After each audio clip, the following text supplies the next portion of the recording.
Welcome to the Conservative Continuum. I am your host, McMeow. Please subscribe to me on patreon.com/McMeow. You can also find the Conservative Continuum on Rumble and Facebook. Today, we have a tail-twitching show for you as we are speaking with Dr. Randy Grellner, who is a farmer in rural Oklahoma in Cushing. So, we're going to be discussing the Green New Deal, the impact on agriculture, and environmental social governance, or ESG. Grab your kitty treats and your milk, and let's get ready to engage.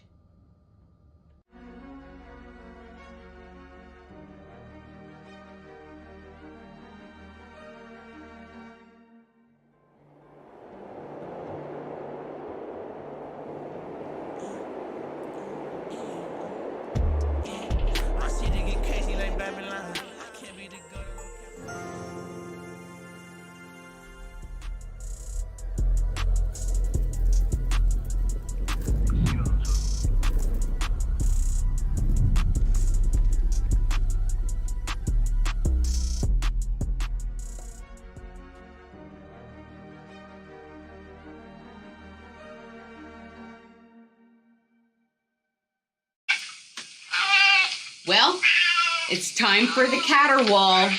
So, let's get to it. Today on our show, we are going to be discussing the Inflation Reduction Act, or as I like to call it, the Inflation Acceleration Act, which is really the Green New Deal. We have lots of incredible and eye-opening information that we're going to be discussing with Dr. Randy Grellner, who is also a rural farmer in Oklahoma.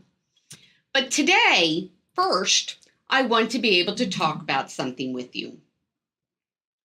I was perusing through Facebook and came upon a post from a DNC candidate, Kendra Horn, who was posing with two other Democratic candidates, Jenna Nelson and Joy Hoffmeister. They had their arms around each other and big smiles on their faces, and the post read, "Taking back Oklahoma from extremism, one office at a time." So let's talk about that word that Democrats who want to be your elected officials are using, extremism. What does that word really mean? It's used a lot these days, especially by Democrats against Republicans, as a trigger term. It's like abstract art. You can't define it, but you know it when you see it. Democrats want to blur the meaning of words. They throw a word out there and repeat it over and over again, and the meaning begins to morph into something else over time. But let's break it down. If extremism is in the office, then the person in the office is an extremist. Okay, well, so far in the last 18 months, parents, military members, all Republicans whose policies were Make America Great Again, and everyone who voted for them because guilt is by association, were extremist. That seems fairly extreme, even to a casual observer. It's also dangerous. We know that casually using the word extremism enticed at least one man to kill a teen who he believed was part of a Republican extremist group. Now let that sink in for a moment. Human nature has shown us that it doesn't matter if you believe the words. It only matters if you accept them.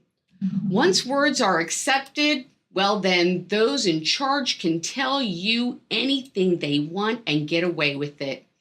It's a way of dehumanizing and demonizing your enemy, and it makes it seem as though you're less than human and hence not worthy of humane treatment. This can lead to violence, human rights violations, crimes against humanity, and even genocide. then things can go from bad to much worse. Psychologically, it becomes necessary to categorize someone you see as your enemy as subhuman in order to legitimize and justify violence against him. This begets violations of basic human rights and in the end delivers absolute control. Let us hope that this type of extreme rhetoric stops now. I'd like to offer out to Mark Wayne Mullen, Ryan Walters, and Kevin Stitt, Governor Stitt. I would like to invite you to come on this show so that you can defend yourself against this extreme narrative. Thank you. And after the break, stay with us because we're going to be talking with Dr. Randy Grellner.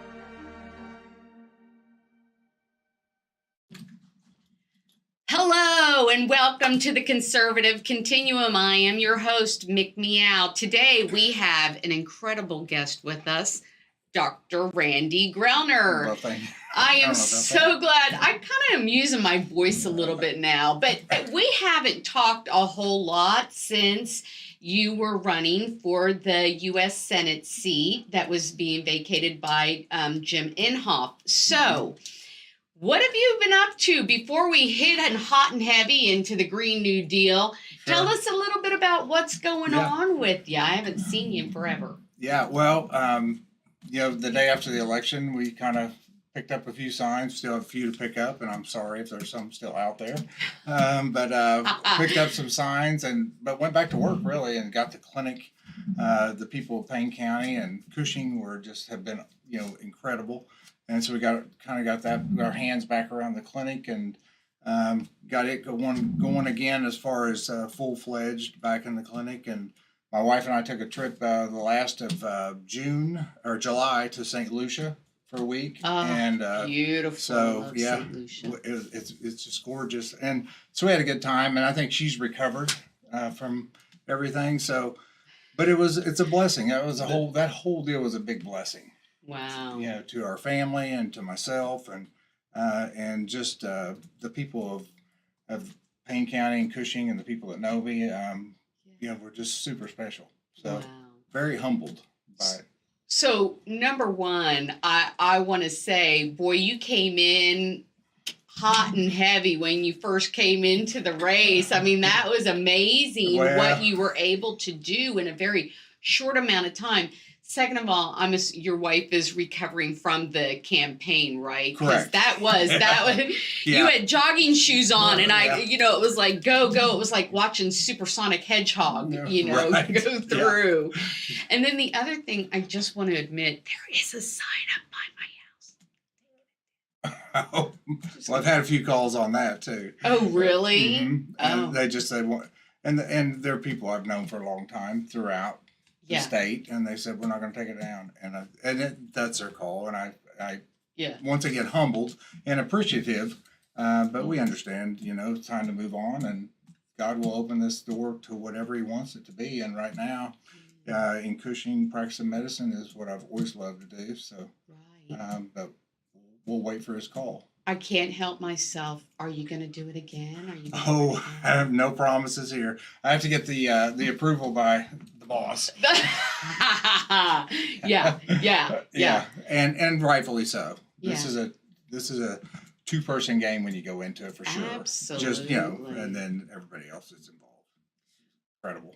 Well, I'm going to quote a movie. You know, the man is the head of the household, but the woman is the neck, and she will turn the head. Yeah.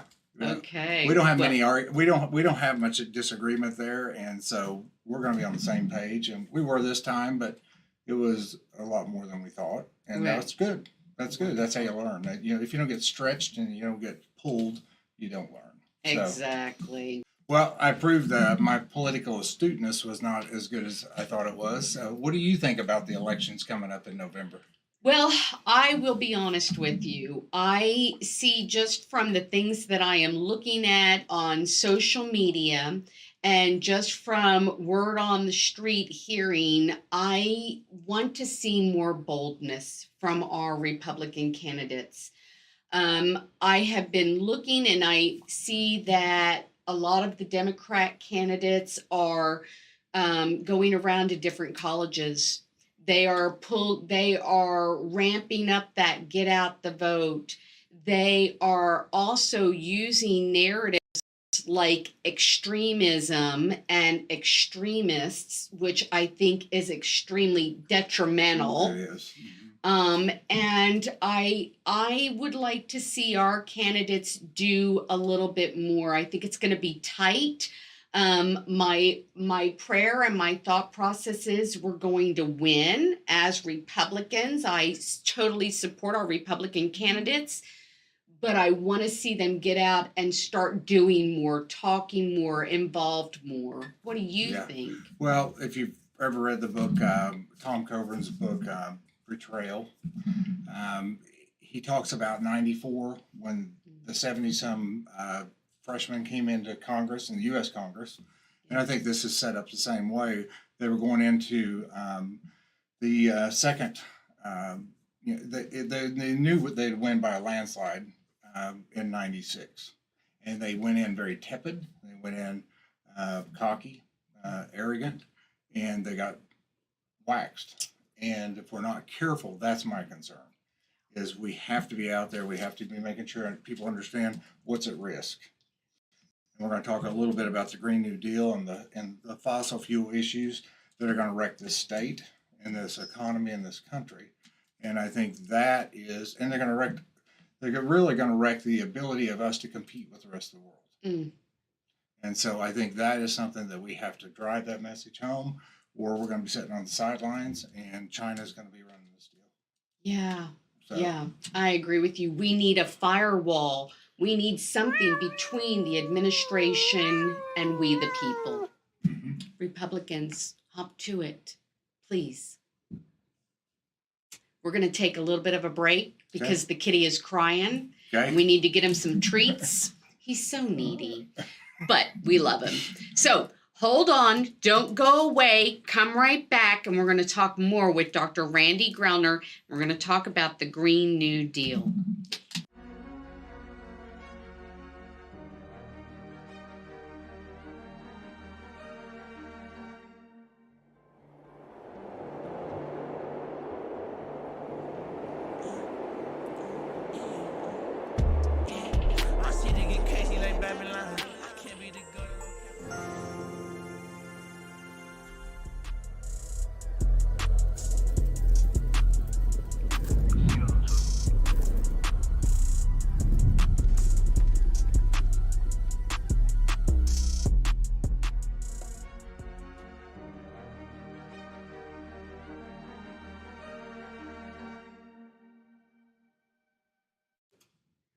Welcome to the Conservative Continuum.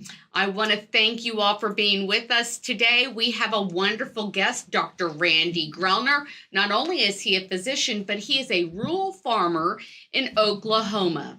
I also want to say thank you to all of those who are sponsoring us.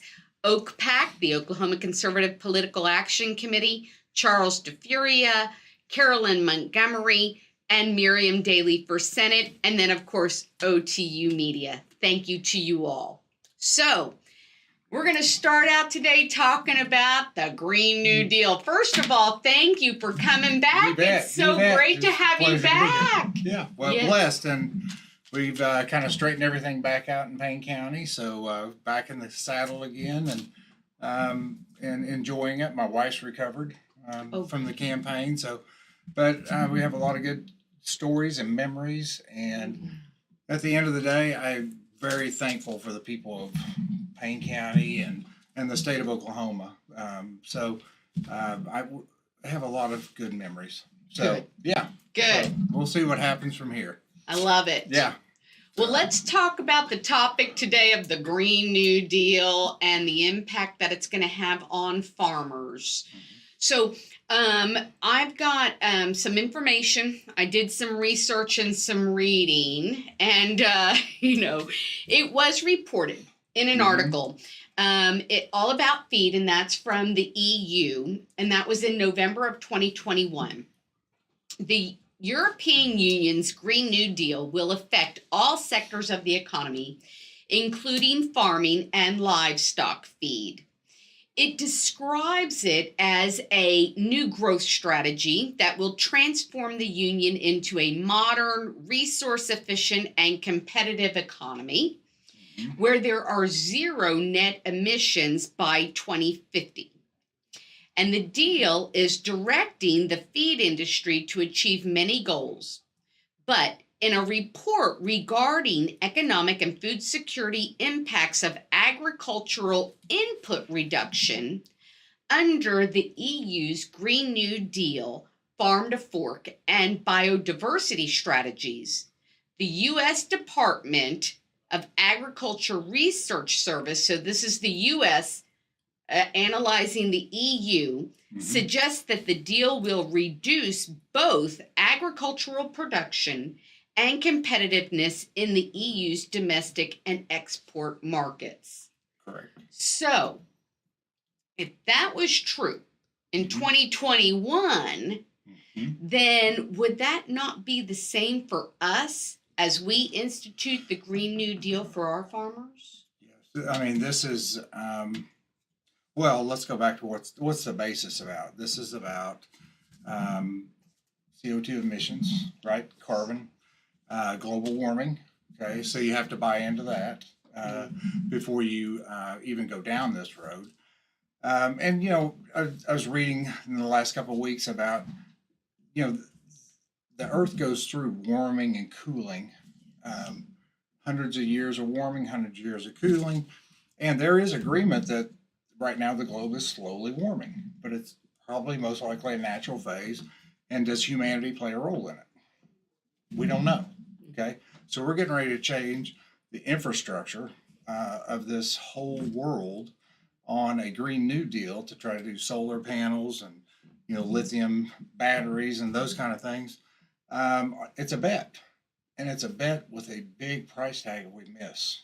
And I don't see how we'll be able to keep up with food production, and I don't see how fertilizer. We've already seen shortages there in the country.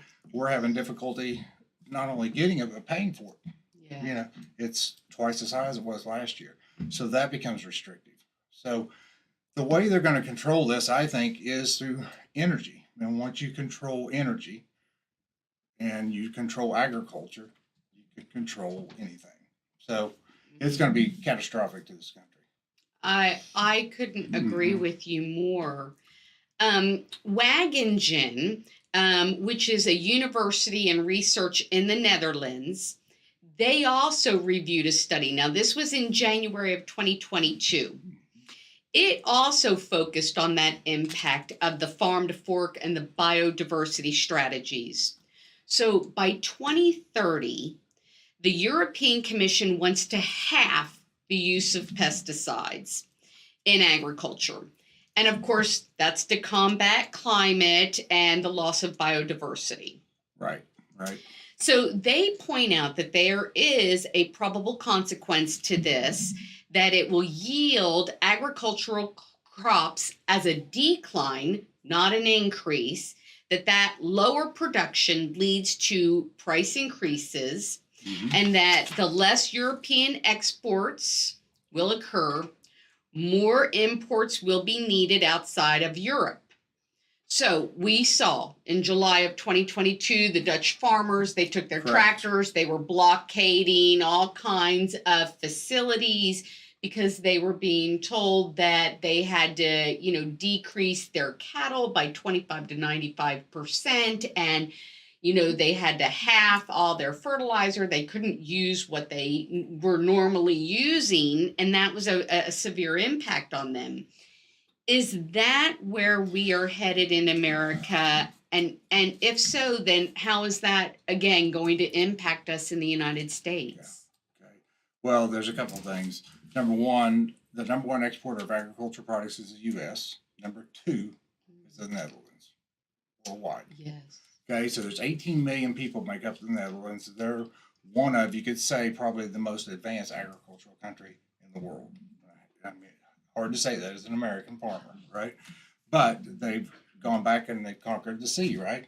And so they know how to grow, and they are struggling. And when they're struggling right now, and you're going to see what you'll see is as their production goes down because they're having difficulty getting nitrogen and get natural gas through Nord Stream 1 and 2. When you see that decline, then you're going to see production fall, and instead of exporting, you're going to see them either importing or just being able to survive. And it's a perfect model for the U.S. Because if you look at yields last year, just because of drought, we were down 21% in red winter wheat across the U.S. They think that food production this year, according to the American Farm Bureau, is going to be down about a third. Yes. Okay, in our grain stocks, corn, soybeans should be pretty. It should be pretty, stable. But corn's going to be down, wheat's down, and so those things have a dramatic effect on input costs back into cattle, farming and ranching. So it's a circular deal, right? You feed them, take them out to the Western Panhandle, you feed them grain. Grain's $8 a bushel instead of $4. Yes. Plus it costs a lot to truck it there. You get all these things involved, and it's going to be a price deal. We'll have the food probably here in the U.S., but you can't afford it. There'll be people who can't afford it, and that's who usually suffers during a pandemic or a famine. And that's just going to be suffering. So, wow, that is just a scary thought, a cyclical pattern. It's just a perfect storm almost. The kitty is crying, which tells us it's time to give him his treats. So we are going to get the kitty his treats. We're going to take a break. We're going to be back, and we're going to talk more with Dr. Randy Grellner and the Green New Deal.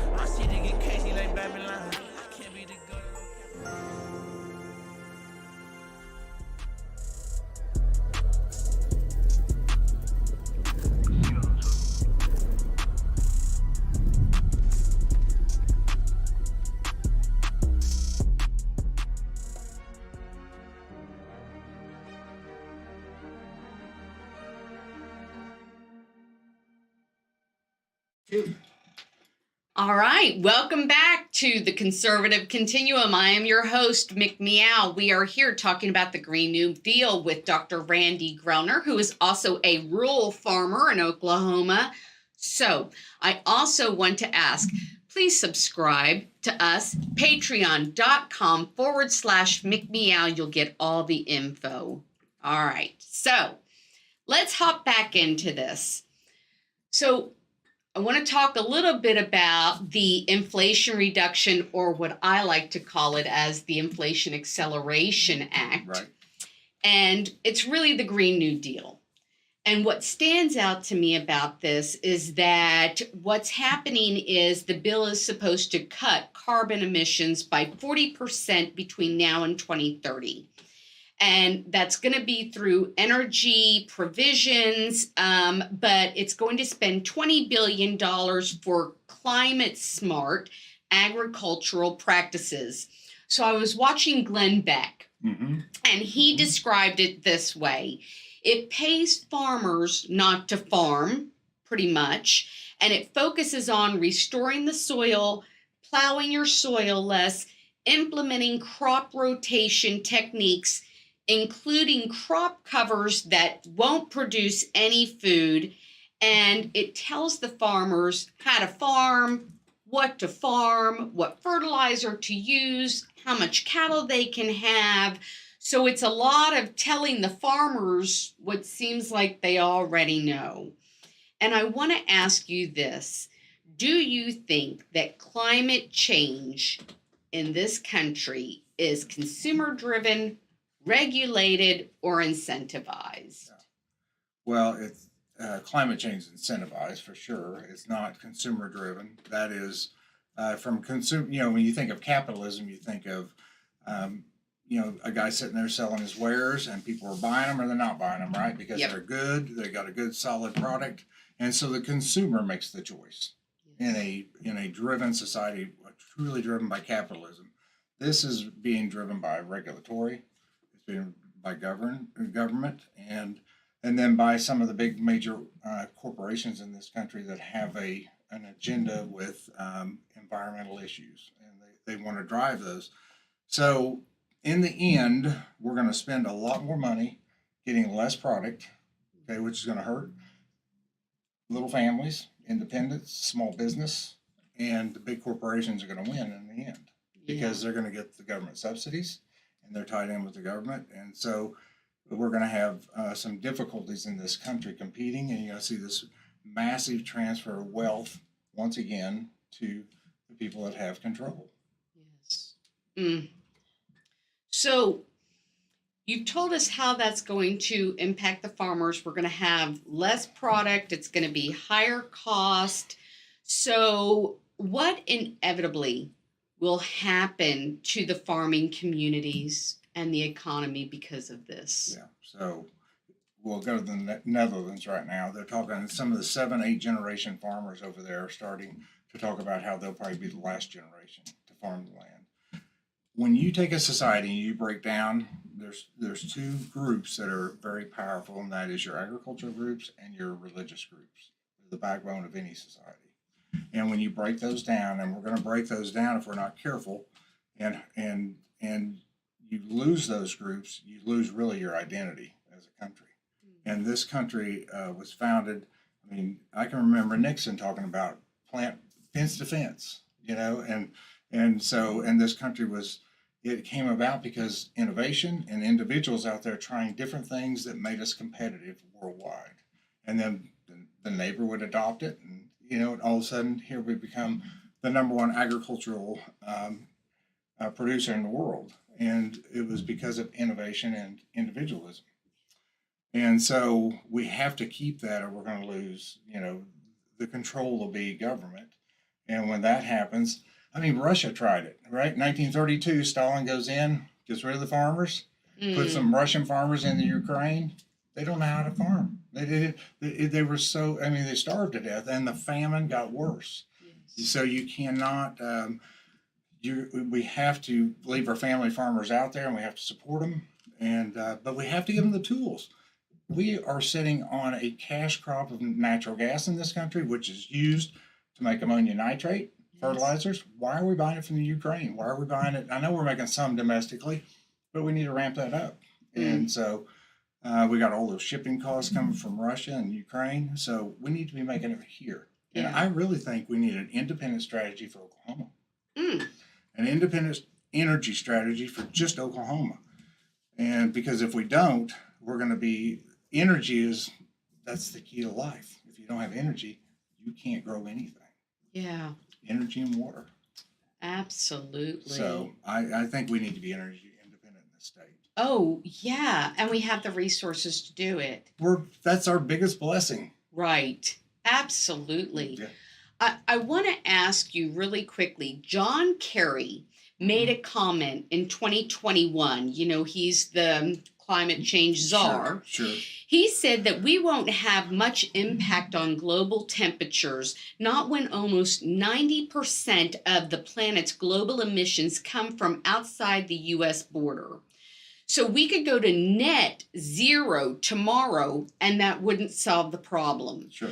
So We're done. if that's coming from him, then what's up with all the net zero? Why give us a net zero goal? What is that all about? Well, you'd think there's something nefarious in behind the scenes. I would think this is we're coming out of a pandemic. People are rattled. The mindset is a little bit unsure.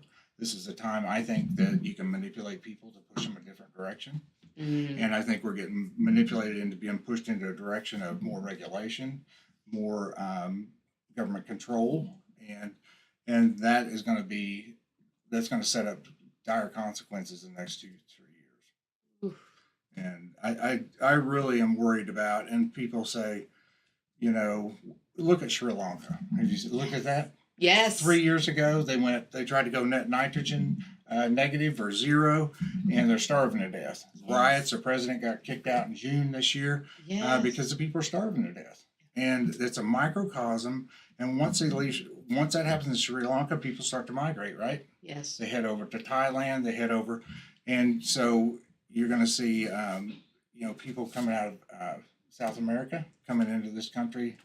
Groves are coming fast enough now. We know. They are. Get ready. Yeah. Okay, this is a 30-mile-an-hour, beater coming up right now, and it's getting ready to be a Amtrak train coming up through Panama, and we're going to have instability in this country. Yes. That is just mind-blowing. Listen, we're going to take care of the kitty. Once again, he's up from his nap. We're going to take care of him. We're going to be back. He is a hungry guy. We're going to be there in just a second. You don't go away. Come back after you get your kitty treats.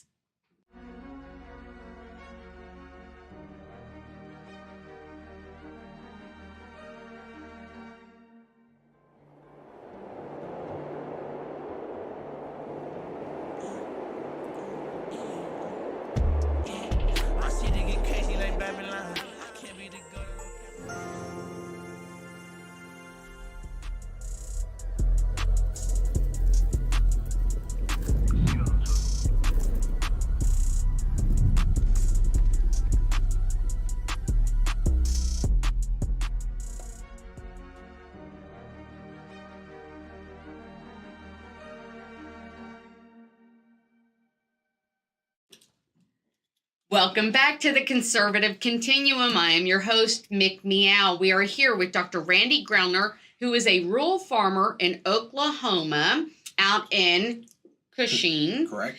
And I want to make sure and just thank our sponsors, Oklahoma Conservative Political Action Committee, Mariam Daly, who's running for Senate. Also, we have OK. Not 2A. I was going to say OK 2A, but OTU Media. We're working on OK 2A. We're working on it. And we also have Charles Furia, and we have Carolyn Montgomery. So thank you to our sponsors. I want to ask you really quickly, let's get down kind of a little bit to where the rubber meets the road. Mm-hmm. Reported by Fox News in 2022, farmland is decreasing at a rate of 2,000 acres per day as renewable energy expands. So President Biden proposed this net zero carbon emission by 2050.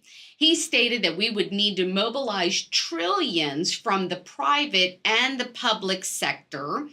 And in order to reach his goal, we would need to use up 250 million acres of farmland. We would have to instill some sort of wind farms, and that acreage would be more than like Missouri, Iowa, Illinois, Wisconsin, Indiana, Ohio, and Kentucky, which is mind-blowing. Yeah. And then another 17 million acres would be needed for solar power, which is more than West Virginia.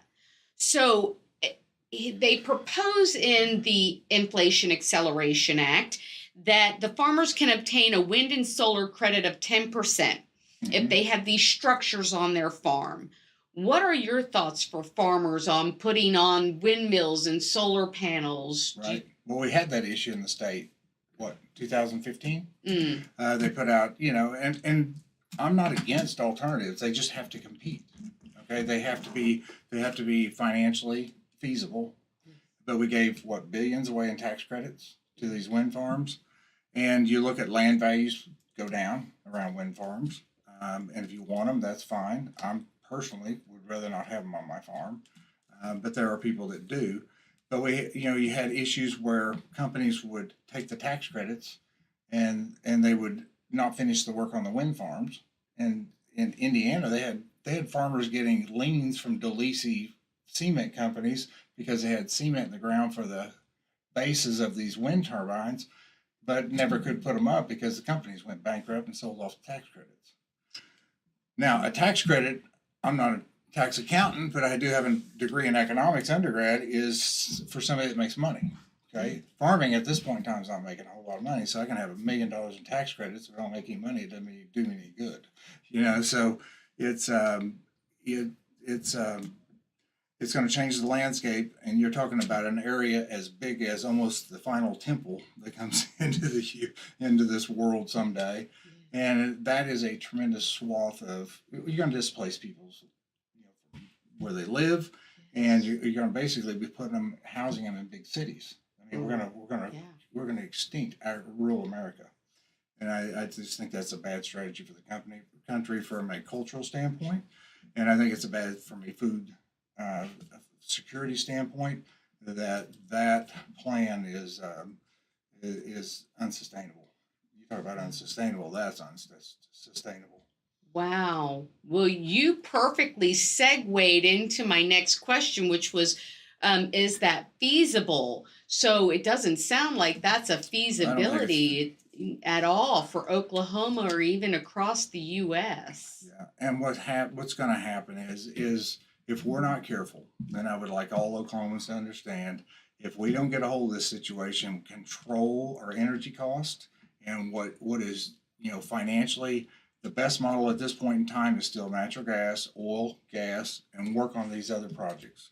To jump off into this cliff is dangerous, and it's putting your kids and your grandkids' livelihoods at stake. But you can't continue. You're running farmers out of business now because fertilizer is $800. People are selling their cows now because they don't have hay, because they couldn't fertilize, they couldn't weed spray, and then you end up in this situation. Sell off your cows, they go into hamburger, and guess what? They don't have any calves next year. So you got this meat crisis coming too. Wow. Let's follow up with that, because there is a large talk about a global food crisis, and we know food prices are going up. I mean, eggs was 35% increase. Bacon, you can hardly even buy it anymore. Right. And then there's food shortages. We see that with people going to food banks, long lines, to the point where there's not just a looming food crisis, but there's a famine. And we know in some parts of the world, there actually is a famine going on in some of these countries.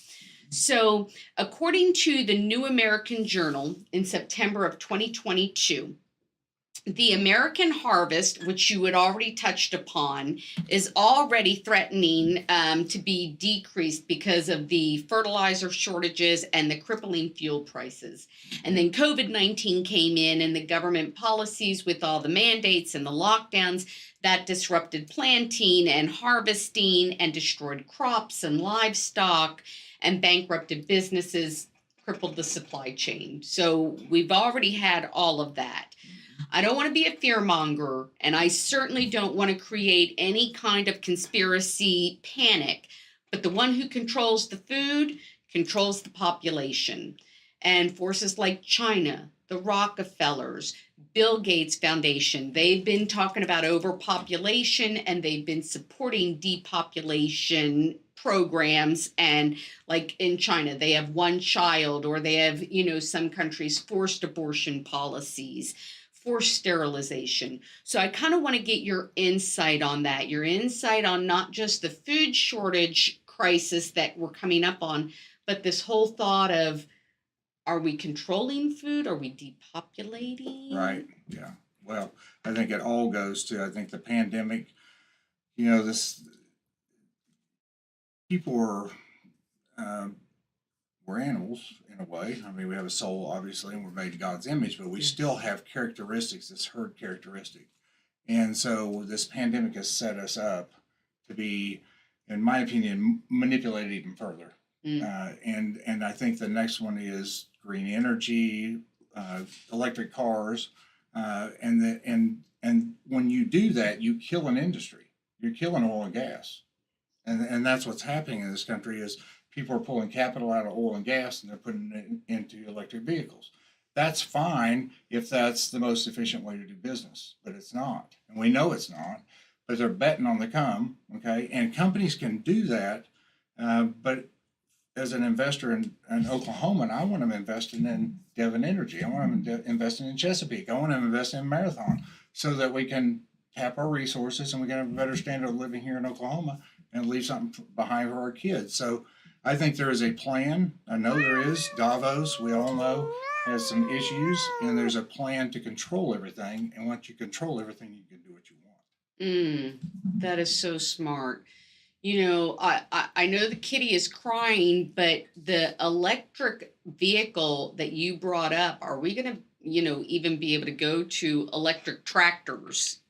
That Right. doesn't make any much sense.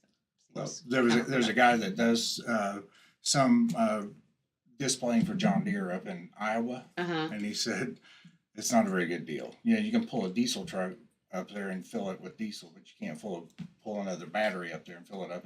If it dies out in the field, what are you going to do? And so it'll be interesting to see if we can get the horsepower and we can get the power out of an electric battery. Right. Absolutely. Okay, the kitty is crying. We're going to go ahead and take care of him again. He is so needy. Don't go away. We're going to be right back.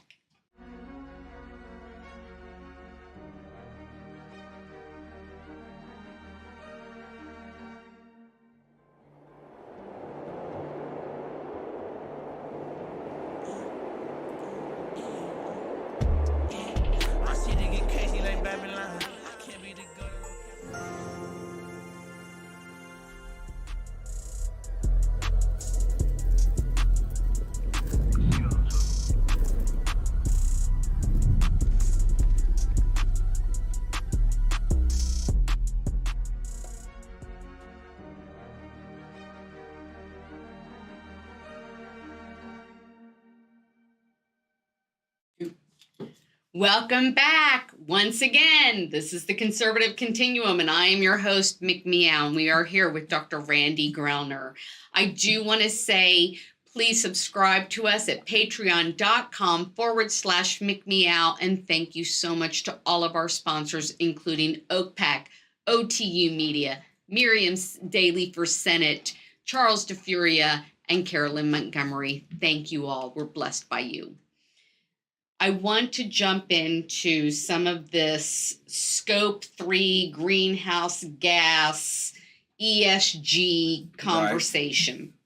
Right. As a farmer under the Green New Deal or the Inflation Acceleration Act, the U.S. Securities and Exchange Commission has proposed a rule mandating extensive climate disclosures, and this is called the Enhancement and Standardization of Climate Related Disclosures for Investment. They always have to have a long title. Good Lord.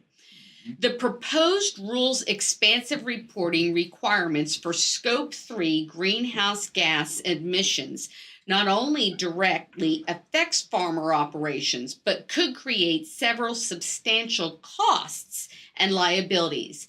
And this proposed rule is kind of based on the trend of the environmental, social, governance, ESG investing. Tell us a little bit about what this rule is and how is that going to impact farmers?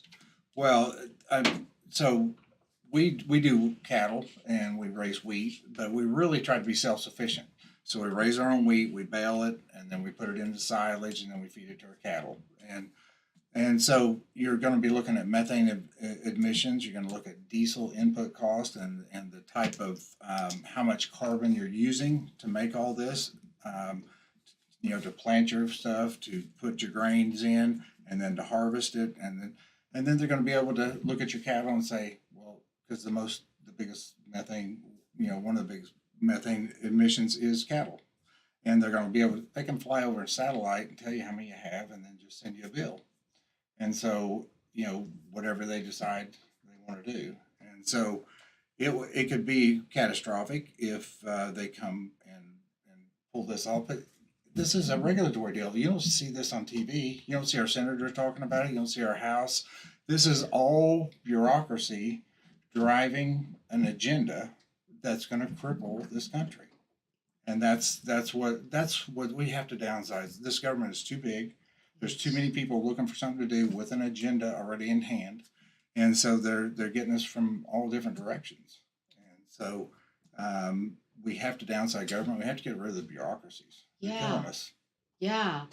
How can we do some of that? How can we pull some of this back?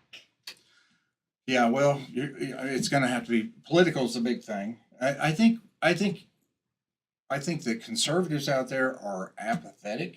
I think they are great people. They are right now. This is not bugging them too much, so they're not going to say anything.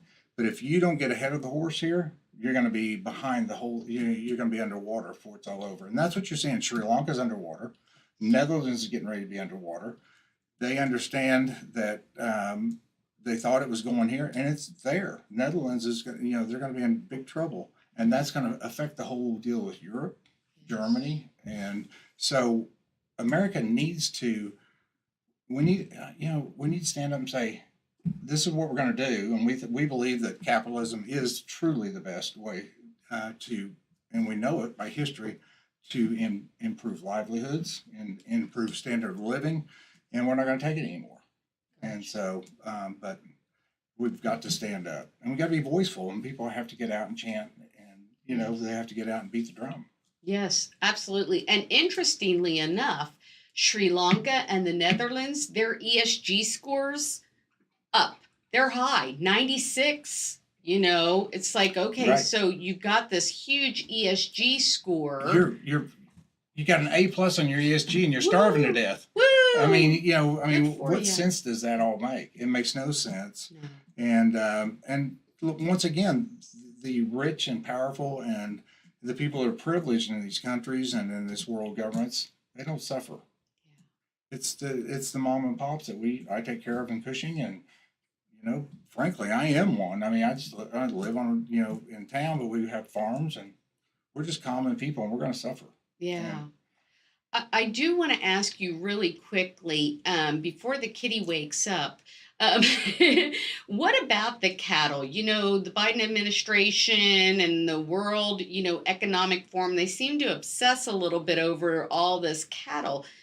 Don't bison, don't cattle, they've been, expelling, methane for years. So why now? Why is it so big now? Well, because they think it's a way to manipulate, right? It's a story. It's the greatest sales pitch in world history. And if they pull it off, it's going to be the biggest catastrophe in world history. But you ever watch the runs up there in Africa, the wildebeest running? Yeah. There's millions of wildebeest, and nobody's going out there and gunning them all down, Yeah. and that's a great thing. You shouldn't, okay? I'm not Right. proposing that. Right. But if you're really that worried about it, then you should get rid of them too. Yeah. And who's going to pay the bill on that? The other thing is that the Netherlands, when they talk about their problems, they talk about nitrogen use, okay? And you go across the border, and in Germany, it's about CO2 emissions, right? Mm-hmm. It's a different story for each country, wherever they want to target.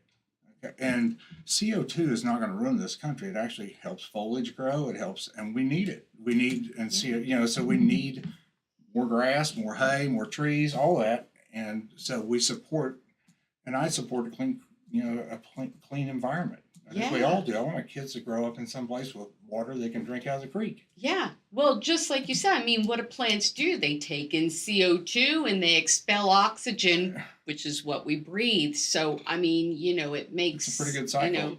Yeah. So if you start tearing down all of this to put up windmills or put up solar farms, you're going to take away all that oxygen-rich environment. Yeah. It's a very risky plan they're going after. It sure is. Wow. Risky indeed.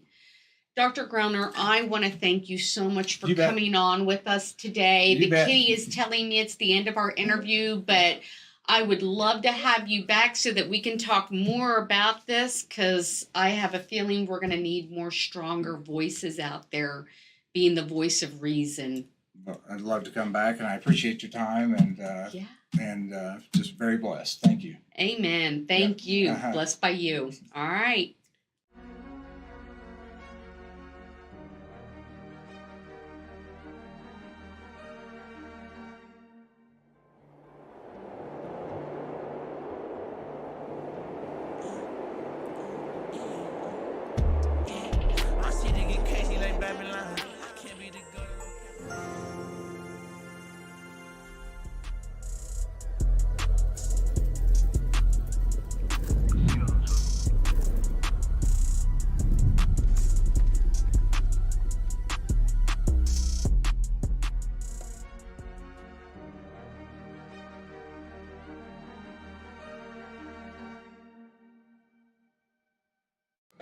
Thank you for curling up with us today. I am so grateful that you watched my show, and I am truly blessed by all of you.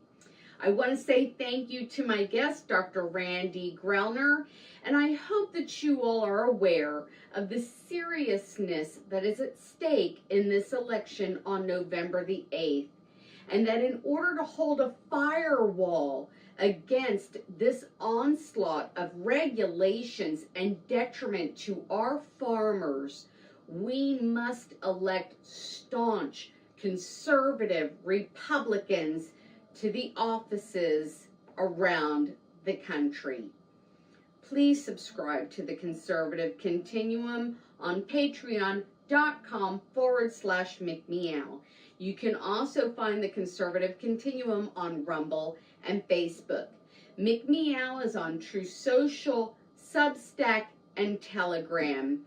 I look forward to seeing you all next week when we are going to talk to Jenny White with Reclaim Oklahoma Parent Empowerment about dark money and its effect on campaigns and elections. Now don't forget, stand up, speak out, get involved, and be blessed always, my friends.